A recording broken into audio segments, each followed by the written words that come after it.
Hammer's Breakdowns. Hey, welcome to Hammer's Breakdowns, where I break down every single Bro Moment update. Or is it Cat HQ? No, it's Bro Moment. So in this season, we have changed a lot of POIs, and I mean a lot. Some really good, and others even better. And let's start off with kind of the main big ones, the big kahunas, the main POIs. So New Orleans had an amazing POI update, as you can see here. Beautiful, you know. And also, it's been transformed. As you can clearly see, the underneath has been turned into Count Lucula's, once known as Luke, kingdom, castle. I don't know. So next one, and oh boy, is it a really big one. The entire desert to this stretch of the Bob and Builders Code building has been completely ruined and reformed into what is now known as Barbaric Battle, I think, and Greek word, whatever the hell ever, mountain. To the northeast of Barbaric Battle lays a ginormous, dark yet gloomy bright forest known as Huntress's Forest. And this is filled with monsters for you to hunt alongside with huntresses armed to the brim, all of them with guns. There is fruitful bioluminescent life with a giant moon plastered over the skies, with stars falling brightfully onto the dark floors. And finally, where there was, I forget the name, I think it's called Peaceful Podunk, or something like that, has grown into a humongous fruitful bamboo forest, known as, I don't even know anymore, something Podunk. Go find out. Play Roland. And now it's thick with its own 2 bosses that you can fight. And more on that later in the actual gameplay details.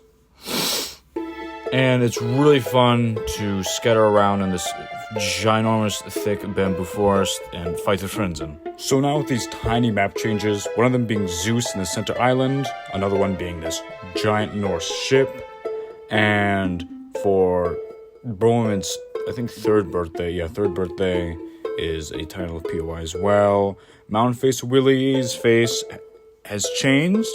He turned into the god of stone or whatever, and he now has a little son named Atreus.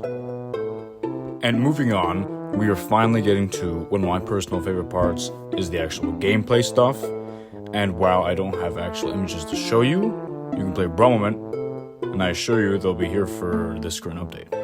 Alright, so what we're dealing with is this new feature called bidding. There's 3 places to do it. One in the Zeus main island, another one in Barbaric Battle, another one at the kind of this north side face of Barbaric Battle is Chattering Church, which is where you can do a bidding to Athena. Barbaric Battle is a bidding to Ares, and Zeus's main island is obviously bidding to Zeus. So with the bidding, I believe you get exclusive new content. So basically, if you bid to Athena, you get 4 times damage, and you have a wide variety of arsenal, I think like a bow and a shield and a holy ton amount of ammunition. If you bid to Ares for a high amount of gold, you become him, and you have an absolute gigantic arsenal of every single melee weapon except the shockwave hammer for obvious ragdoll reasons. And then for Zeus, if you bid to him, you get 2 Zeus's Thunderbolts. Now with every single mythology faction, i.e. being like Norse people, or Japanese people, or Luke's people, vampires, stupid vampires, or if you're in the Greek area, there is now exclusive chests regarding whichever area you're in, with its own different loot pool.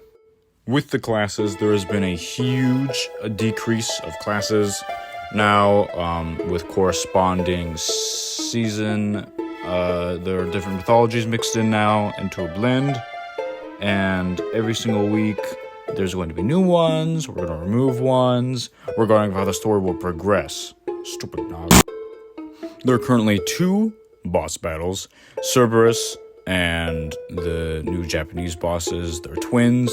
Cerberus is still the same. One is invincible. Kill the invincible one and all of them die and you get all the weapons. With the twins, though, they're just two bosses that are separate that fire at you.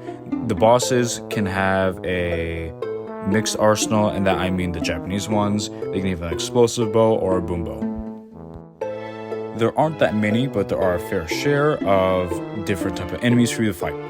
The Ghost and Shadow Guards are back in their average war, and this time in Barbaric Battle, where you can find them infinitely spawning, dueling it out.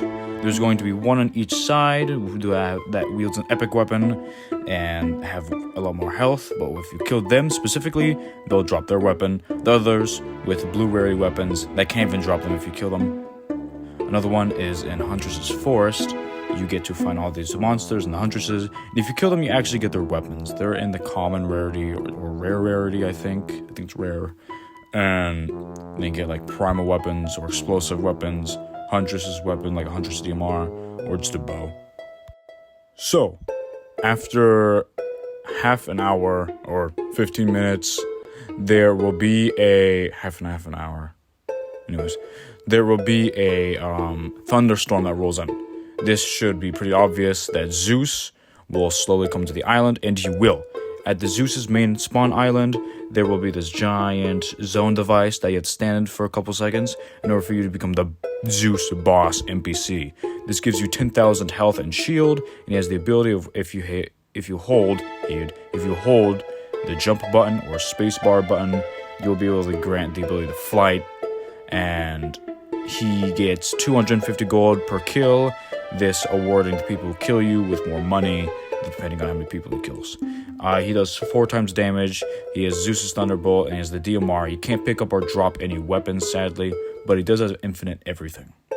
So in the actual lobby, the spawn area, there is this new thing called Hephaestus' shop, Hip Shop. And here you can buy Hephaestus' forged items, like bananas, Chain of Hades, Wings of Icarus, the Thunderbolt, I think. I don't know, that might have got changed, Thunderbolt specifically. And there's a gambling area there where you have a chance of winning any single good item for a really cheap price.